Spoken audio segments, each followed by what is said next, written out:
Mayor Bill de Blasio has often called New York City the safest big city in America.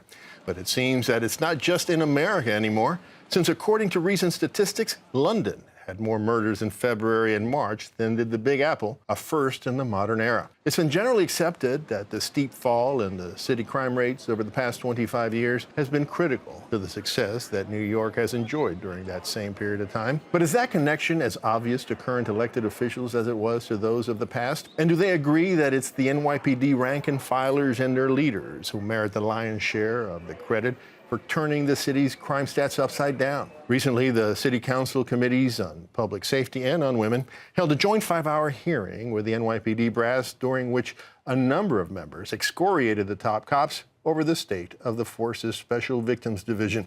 What was the disagreement all about, and was the 5-hour grilling a sign that a more contentious relationship between the council and the NYPD is about to become the new norm? Joining us now with answers is Council Member Donovan Richards, the new chair of the Council's Public Safety Committee. Council Member, thanks so much for joining us. Thank you for having me. So, Council Member, you recently wrote an op-ed for the Daily News, I believe, titled "What the NYPD Owes the Public." What does it owe? Oh, transparency and accountability. And for far too long, first off, let me start by saying the NYPD deserves a heck of a lot of credit for crime reductions and rolling out community policing. So we want to acknowledge the things that they're doing right. And that is the first sentence of your article. Always, because we have to give credit where it's due. But how can we make it better? And that's the job of this committee. That's the job of the council, to play an oversight role, which will only strengthen the relationship between communities and the police department. But, you know, as you know, council members, some critics of that 5-hour hearing say that, look, you know, maybe you say that you credit them with having helped the renaissance of the city, but the way you treated by you and your colleagues, treated the NYPD, it seems to signal that you guys think that maybe they're not doing as good a job as they did over the past 25 years. Unfair? Well, I think it's important to keep the focus on victims, sexual assault victims. And yes, we should be passionate when young women and when women or men out there are being sexually assaulted and being victimized, and they're not getting the necessary resources that they deserve. Well, we'll talk about that. Talk about that. Talk about what the actual content of that hearing was about, and what the problem and the differences between the City Council and the NYPD was. Well, obviously, there was a Department of Investigations report that was released around 2 weeks ago that showed that the NYPD has been historically understaffing their SVD unit for over a decade. And what trauma has that caused for women and men who go to the NYPD, whether they're raped, whether they're being sexually assaulted?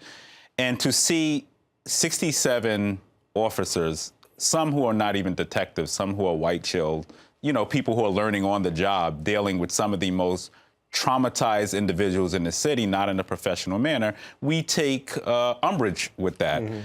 We have an issue with people going down to the particular department locations and them not having adequate facilities for these individuals. And then let's talk about the detectives like Chief Osgood, who does some great work, who are severely understaffed. 67 detectives for over 5,600 cases. How many of those individuals have now walked away, who've been victimized not only by people who victimized them, but by a system as well? So the Department of Investigation said that this was happening, but the top brass, the people that you interviewed during these hearings, they had a different point of view. They said that's incorrect, that in fact the training of the people involved in that division is you know, the leaders 8 years, others 6.5 years, and that they are adequately staffed. That's their position. We don't have to debate it here. But what? Well, let me jump into that for a second, though. But through that investigation, the Department of Investigation seized nearly 30 or 40 documents, internal memos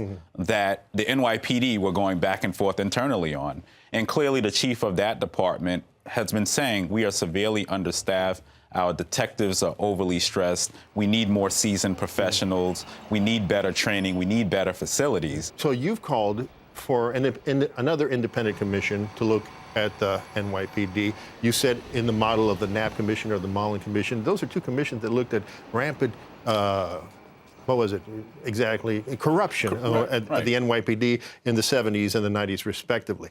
The NYPD says we're nowhere near that kind of crisis. They take umbrage at that, and they say, look, there's more oversight now of the NYPD than ever. How do you respond? Well, listen, this is a very preliminary conversation on it, and obviously we're looking at historically how did people respond when there was a crisis. Obviously, we are concerned about a lot of the stories we're seeing coming out every day on the lack of discipline, questionable promotions going on in the department. And it is something that we are going to continue to entertain and have a conversation around. There's been a lot of debate around the 50A